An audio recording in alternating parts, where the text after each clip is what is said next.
Hello అండి, బాగున్నారా?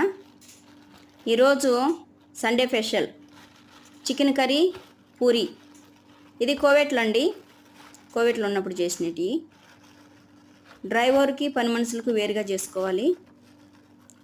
పూరి పిండి అండి, ఇది కలిపి పక్కన పెట్టేస్తే పూరికి రెడీ అయిపోతుంది. ఇది రెడీ అయ్యేలోపు మనం చికెన్ పొయ్యి మీద పెట్టేసినాము.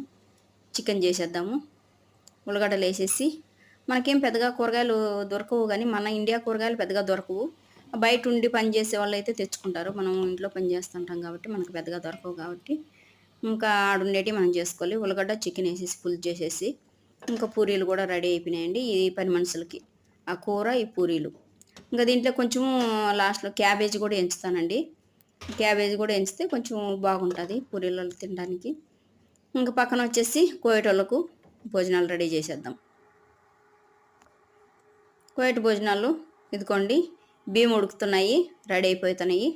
ఇంకో బియ్యం వంచేసేయటమే. ఇంకా ఆ పక్క చికెన్ కూడా పొయ్యి మీద పెట్టేసినాము. చికెన్ కూడా ఉడుకుతుందండి.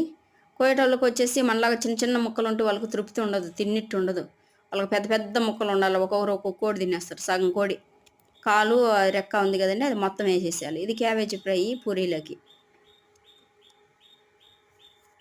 ఇది దక్కూసు అంటారండి, దక్కూసు అన్నంలోకి. ఈ విధంగా రెడీ అయిపోయినట్టే.